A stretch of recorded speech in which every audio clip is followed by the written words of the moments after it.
안녕하세요. 오늘도 서연살롱을 찾아주셔서 감사합니다. 저는 50대 중반의 여성이에요.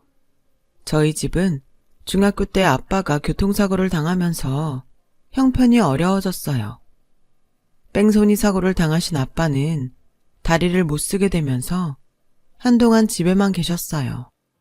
엄마는 무슨 일이든 닥치는 대로 하시다가 청소업체에 나가게 되면서부터는 대형 빌딩 청소를 하게 되셨어요. 저와 언니는 사춘기 때 어려움을 겪으면서 성격이 좀 어두워졌죠. 언니는 그래도 활발한 편이었지만 저는 원래 말수도 없고 내향적이어서 괜히 주눅이 들고 반 아이들하고도 멀어졌어요. 혹시라도 우리 집이 어려워진 걸 알고 저를 무시하거나 동정할 것 같아서 싫었거든요. 대신 공부는 더 열심히 했어요. 성적이 떨어지면 집에서도 걱정할 테고 학교에서도 선생님이나 애들이 집안에 무슨 일이 있나 의심이라도 할까봐 그랬죠. 그 덕에 저는 좋은 성적으로 고등학교에 갔어요. 언니도 명문대에 합격해서 엄마 아빠가 엄청 좋아하셨어요. 그래도 니들이 우리 살맛나게 해주는구나. 우리 딸들이 최고다. 그동안 고생한 게 싹 없어지는 것 같아. 라며 엄마는 우리를 부둥켜 안고 눈물을 흘리셨어요. 저는 더 열심히 공부해서 언니처럼 좋은 대학에 가야겠다고 다짐했어요. 언니는 고액 과외 알바를 하게 되면서 집에 생활비도 보탰고 저한테 용돈도 줬어요. 그동안 아빠 병원비 갚는 것 때문에 힘들었던 저희 집은 그나마 좀 숨통이 트이는 것 같았어요. 그렇게 조금씩 나아져갈 무렵 아빠는 교통사고 후유증이 악화돼서 돌아가셨어요. 조금씩 밝아지던 저는 또다시 말수가 줄어들게 됐죠. 아빠가 돌아가신 것도 너무 슬펐고 아무것도 하고 싶지 않았습니다. 일주일 넘게 학교에도 가지 않았어요. 하지만 큰일 치르시고 며칠 만에 다시 일을 나가시는 엄마를 보고 정신을 차렸죠.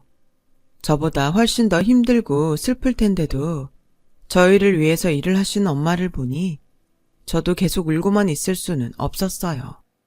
언니도 다시 학교에 가고 알바도 하고 있었고요.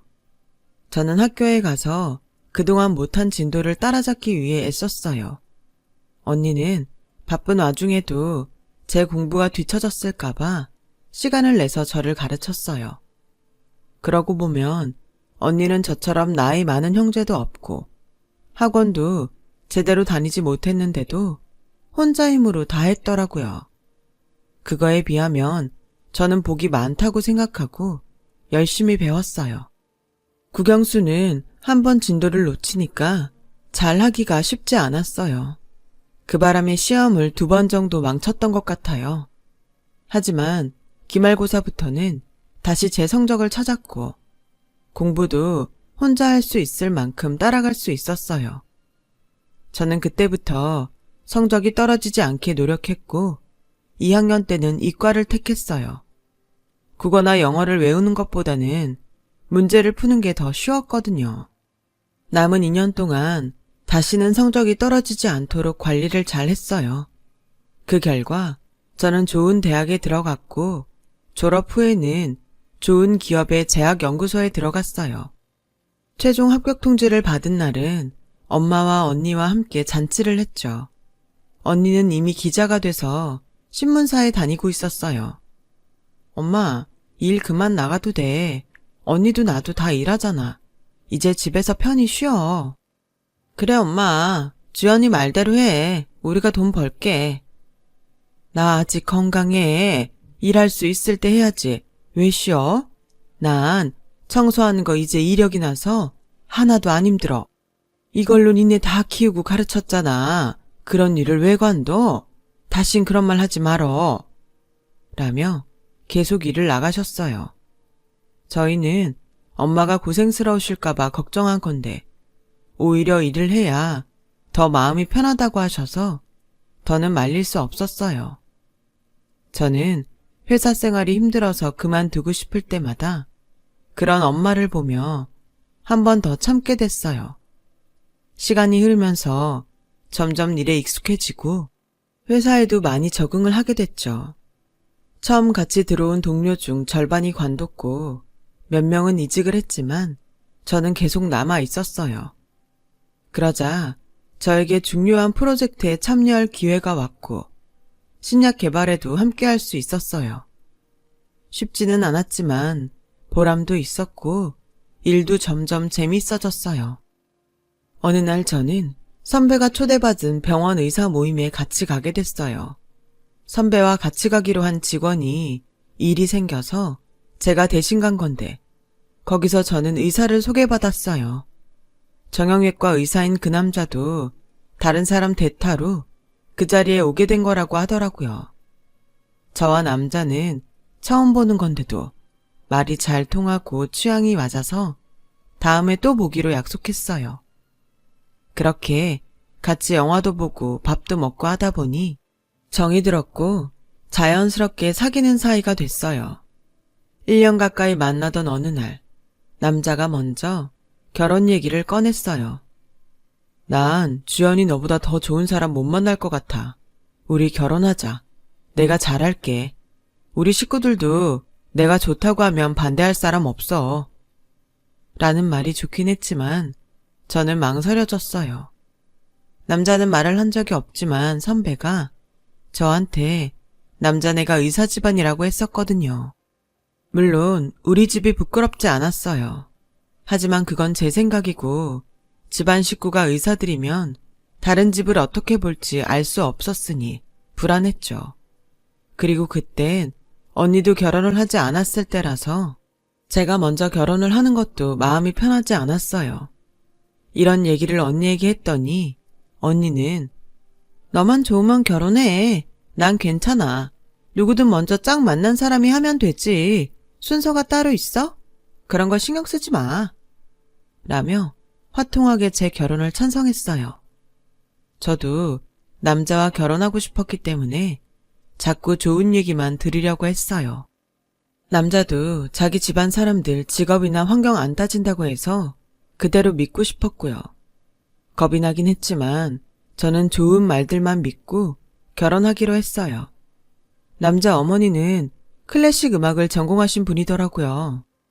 원래 의사들이 의사들끼리 결혼하거나 아니면 나처럼 음악 전공한 사람들하고 많이 해.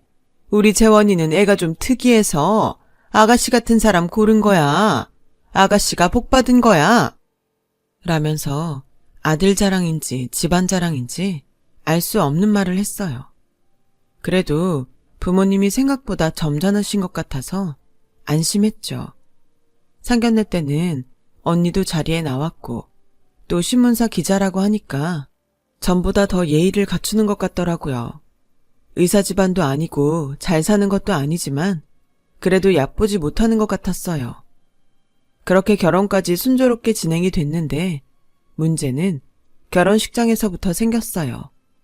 패배까지 마치고 손님들에게 인사를 하려고 옷을 갈아입는데 시어머니가 갑자기 탈의실로 들어오더라고요. 니네 엄마 빌딩 청소하러 다니는 거 왜 말 안 했어? 손님들이 왜 이렇게 천박하고 후진 사람들이 많나 했더니 다 니네 엄마 손님들이네. 아니, 그런 중요한 얘기를 왜 안 해? 너 우리 집에 들어오려고 작정하고 속인 거지? 그런 거 아니에요. 엄마가 하시는 일이 저희 결혼에 문제가 될 거라는 생각은 해본 적이 없어서 말씀 안 드린 거예요. 기분 나쁘셨다면 죄송한데 다른 뜻은 전혀 없었어요. 아우, 이거 체면 때문에 결혼식까지 다 한마당에 물릴 수도 없고 아무튼 나중에 보자. 라더니 문을 쾅 닫고 나가더라고요. 너무 불쾌했지만 꾹 참고 손님들한테 웃으며 인사를 했죠. 결혼식이 다 끝나고 그 일을 남편한테 얘기했어요. 남편은 자기 엄마가 저한테 그런 무례한 일을 했는데도 너무 당연하게 생각하더라고요. 엄마 입장에서는 황당할 수 있지. 엄마 친구가 당신 엄마랑 친구분 알아보셨대. 엄마 친구 빌딩에 일주일에 2번 청소하러 온다고 했더니 엄마는 얼마나 창피했겠어. 자기 사돈이 친구네 빌딩에 청소하러 다닌다는데 얼굴이 다 화끈거렸다고 하시더라고. 빌딩 청소하는 게 뭐 어때서 그래? 나 엄마가 빌딩 청소해서 키웠어. 그래서 학교도 다니고 회사도 들어갔는데 뭐가 창피해? 당신 아버지가 의사로 돈 벌어서 당신 학비된 거랑 우리 엄마가 돈 벌어서 내 학비된 거랑 뭐가 달라? 그럼 그 돈으로 학교 다닌 나도 부끄럽다는 거야? 아무리 시대가 변해서 직업에 귀천이 없다고 말로는 그러지만 솔직히 그건 아니잖아. 인정할 건 인정해야지. 그런 식으로 우기면 당신이 열등감 때문에 그러는 걸로 보여. 라며 결혼 첫날부터 싸움만 했어요. 사귈 때는 거의 싸운 적이 없었기 때문에 너무 속상하기도 했고, 이렇게 우리 엄마를 무시하는 말을 들으니 결혼한 걸 후회도 했죠. 그래서 저는 이왕의 한 결혼이니 잘 살아봐야겠다고 다짐했지만 저 일은 시작에 불과했어요. 시어머니는 신혼여행에서 돌아온 다음 날부터 저한테 회사를 관두라고 대놓고 압박했어요. 난 니네 엄마가 빌딩 청소하는 것도 짜증나 죽겠는데? 너 계속 회사 나가면 없이 살아서 돈 버느라 아등바등한다고 다들 손가락질할 거 아니야. 그 생각하면 잠도 안 와. 그러니까 얼른 회사 그만두고 집에서 재원이 내조나 잘해. 그깟 대단하지도 않은 회사 다녀서 뭐하니? 돈은 네 남편이 벌어다 주잖아. 어머니, 저희 회사 땡땡기업 연구소예요. 이름만 들으면 다 아는데 저는 돈이 아니어도 제 일을 하고 싶어요. 우리 집안에 들어온 이상 그런 거 다 필요 없다. 우리 재원이랑 계속 살고 싶으면 빨리 그만둬.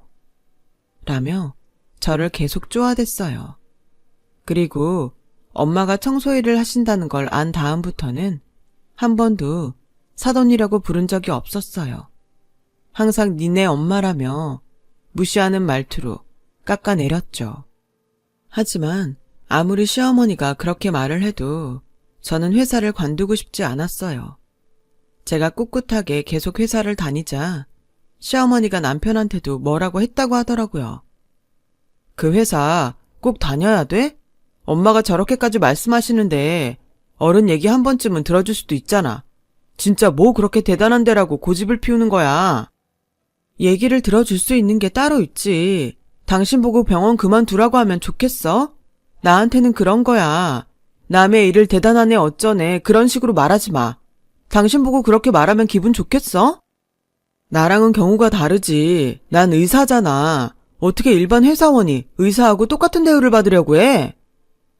저는 그제야 이 집안이 얼마나 우월의식을 갖고 있는지 알았어요. 사실 연애할 때도 남편은 그런 모습을 보일 때가 있었어요. 하지만 저는 의사니까 자기한테 자부심이 있을 수도 있다고만 생각했죠. 그런데 이제 보니 집안 전체가 의사 아니면 다른 일은 다 하찮다고 생각하는 것 같았어요. 결혼 전에 걱정했던 일이 그대로 현실이 됐던 거예요. 그렇게 스트레스를 받으며 회사에 다니던 저는 임신 3개월에 아이를 유산하고 말았어요. 그러자 시어머니는 저를 더 닥달했어요. 거 봐라. 그렇게 회사 그만두라고 했는데도 기어이 다니더니 이게 뭐냐? 이제라도 관둬. 안 그러면 나도 가만 안 있어. 니네 엄마 찾아가서 딸 잘못 키웠다고 한 소리 할까? 그런 일 일어나는 거 싫으면 네가 알아서 관둬. 저는 정말 너무 속상하고 억울했지만 누구한테도 털어놓을 수 없었어요. 당시 언니는 제가 결혼하고 얼마 안 돼서 해외 특파원으로 나갔기 때문에 연락이 어려웠어요. 시차가 맞지 않아서 전화하기도 힘들었고요. 엄마가 아시면 속상할까봐 얘기할 수도 없었죠. 저는 시어머니와 남편의 잔소리에 시달리다가 결국 회사를 그만뒀어요. 그 다음부터 시어머니는 별일 아닌 걸로도 저를 불러내서 우리 집안은 그런 집안 아니다. 소리를 입에 달고 사며 잔소리를 해댔어요. 그러다가 시댁 친척집에서 잔치가 있었는데 저한테 굳이 한복을 입고 미용실에 가서 올림머리를 하고 오라는 거였어요. 어머니, 결혼식도 아닌데 올림머리에 한복까지 할 필요가 있어요?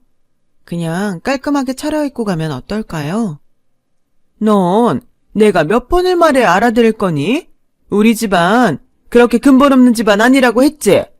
너 빼고 다 의사나 음악 전공자들인데 거기서도 혼자 후줄근하게 하고서 티낼래? 사람 망신시킬 생각하지 말고 하라는 대로 해. 할 수 없이 아침부터 한복을 입고 미용실에 가서 올림머리를 해야 했어요. 그런 제가 참 우습다고 생각됐지만 일단은 참아보기로 했죠. 그런데 마침 그 잔치를 여는 레스토랑이 엄마가 일하시는 빌딩에 있더라고요.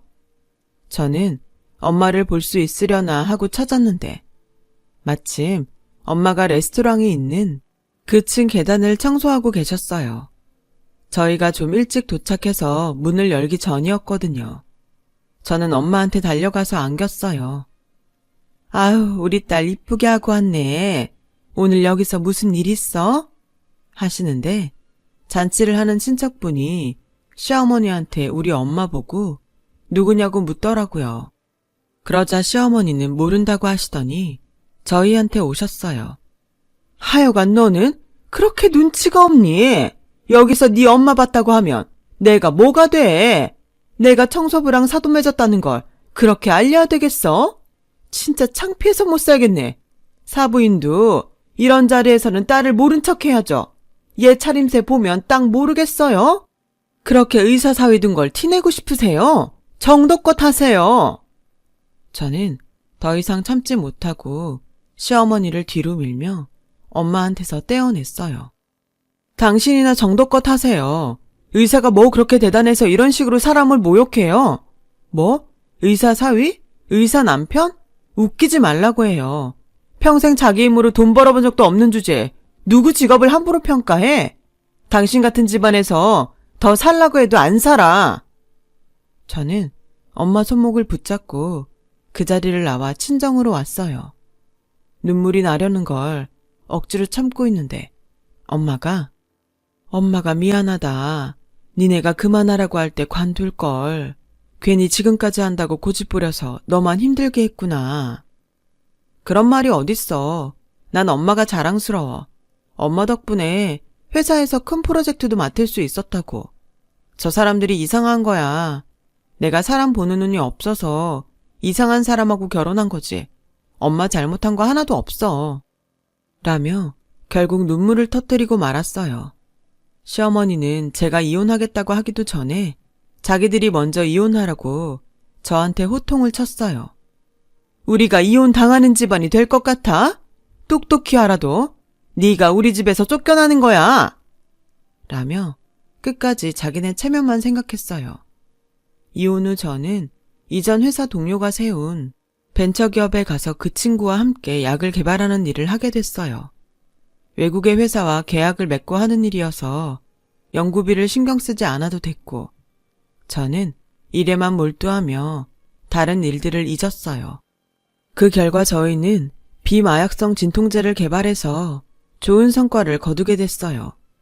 그러자 저희 회사로 많은 제의가 들어왔고 친구는 저에게 신약 개발을 단독으로 주도해보라고 맡기더군요.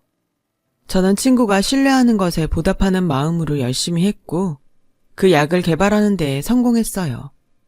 많은 시행착오가 있었고 힘들 때도 있었지만 다 해놓고 나니 너무 뿌듯하고 자신감도 넘치게 됐어요. 결혼하고 6개월 정도 되는 기간 동안에 시어머니와 남편한테 자존감 깎이는 말만 들었더니 저도 모르게 주눅이 들었던 것 같아요. 회사 규모가 커지자 친구는 저에게 이사 직책을 주었어요. 회사에 다시 들어가서 12년 만에 이룬 일이었어요. 그동안 언니가 결혼해서 한국에 들어오게 되면서 저희 가족은 다시 모여서 살고 있었어요. 언니는 저만 보면 항상 미안해했어요. 그때 너한테 결혼하라고 하지만 않았어도 네가 이런 힘든 일은 겪지 않았을 텐데. 아니야. 누가 그럴 줄 알았겠어. 언니는 내 생각해서 해준 말이었잖아. 난 인생 경험했다고 생각할래. 라며 제가 오히려 언니를 위로했죠. 그러다 언니 딸인 조카가 생일이 돌아왔어요.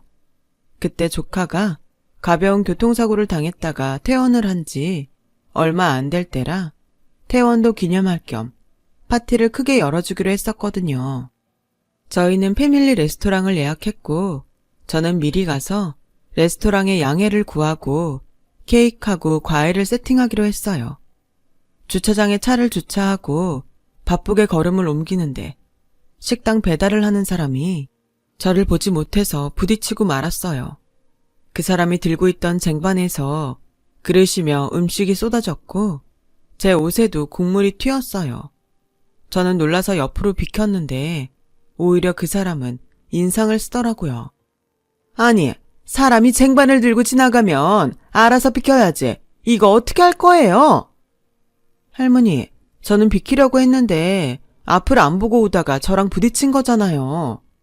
라고 말하며 할머니 얼굴을 본 저는 너무 놀랐어요. 그 사람이 바로 시어머니였거든요. 시어머니도 저를 보고 놀라서 입을 다물지 못했어요. 옷 세탁값은 됐으니까 앞으로 조심하세요. 라며 쌀쌀맞게 돌아서서 예약한 패밀리 레스토랑으로 들어갔어요. 저는 시어머니 본 걸 잊으려고 애썼지만 조카 생일 파티를 하는 내내 자꾸 생각나는 건 어쩔 수 없더라고요. 그런데 저희 가족이 돌아가는데 뒤에서 시어머니가 제 옷을 잡아당기더라고요. 얘, 너 만나서 너무 다행이다. 네가 우리 재원이 좀 도와주면 안 되겠니? 다짜고짜 그게 무슨 말씀이세요? 제가 그 사람을 왜 도와요? 그게 병원에서 제약회사 리베이트를 받았다고 누명을 써서 아무 일도 못한 지 꽤 돼. 너 그쪽에 아는 사람들 좀 있을 거 아니야. 좀 알아봐주면 좋겠다. 그건 제 일하고 상관없는 건데요. 저는 약을 개발하는 일을 하지 돈으로 거래하는 일은 몰라요. 이거 놓고 비키세요. 그래도 그쪽 일 돌아가는 건 잘 알 거 아니야. 네가 다니던 데가 큰 회사였으니까 알아보려면 알아볼 수 있잖아. 그러지 말고 좀 도와줘. 생판 모르는 남도 돕는데 우리가 남도 아니었잖아. 네가 일한 게 이럴 때를 위해서 한 건지도 모르잖아. 라고 하자 어느새 엄마가 와서 시어머니를 저한테서 떼어놓으셨어요. 가만히 듣고 있으려니 진짜 기가 막히네요. 이보세요. 댁이랑 우리가 남보다 못하면 못했지? 뭐 대단한 사이였다고 이러세요? 내가 청소한다고 남의 딸 직장 무시하고 얕보고 회사도 못 다니게 해놓고서 이제 와서 그런 말이 입에서 나와요? 사부인, 진정하세요. 그때야 그럴만 했고 지금은 그게 아니니까 이렇게 말하잖아요. 라는데 저는 너무 화가 나서 이봐요 할머니, 누가 댁 사부인인데 우리 엄마가 진짜 사돈일 때는 호칭도 제대로 부른 적 없으면서 이혼한 지가 언젠데 사부인을 들먹거려. 그때는 그럴만 했다고? 이런 상황에서도 그런 말이 나와요? 라고 소리를 지르자 언니도 궁금해서 저희한테 왔어요. 시간이 지나도 저랑 엄마가 오지를 않아서 기다리다가 제가 화내는 소리를 들었던 거예요. 시어머니는 기자였던 언니가 오자 갑자기 더 자세를 낮추고 어쩔 줄 몰라 했어요. 왜요? 언니가 기자라서 무슨 안 좋은 기사라도 나갈까봐 겁이 나요? 그건 겁나고 우리 엄마 말은 우스워요? 당장 사과해요. 미안해요 사부인, 아니 주연어머님, 제가 큰 실례를 했습니다. 라며 미안하다고 몇 번이고 말하더군요. 알고 보니 시아버지는 몇 년 전에 병으로 돌아가셨고 전 남편은 병원에서 계약한 제약회사 약을 쓰지 않고 뒷돈을 받고 거래한 곳에 약을 마음대로 처방하다가 걸려서 병원에서 나갔다고 해요.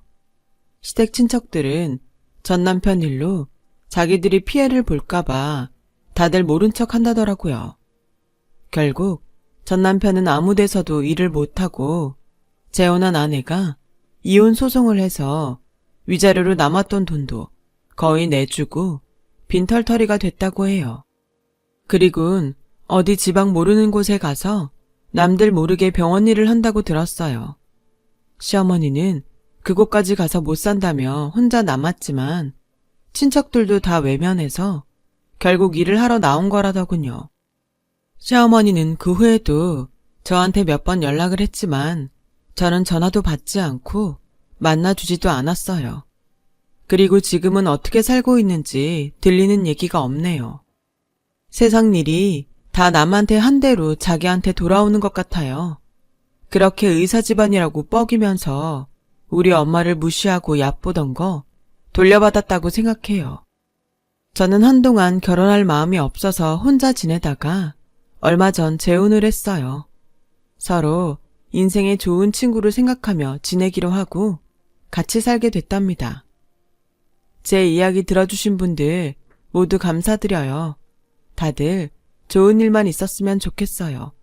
건강하시고 행복하세요. 여러분, 사연 댓글에 응원과 현명한 조언 부탁드려요.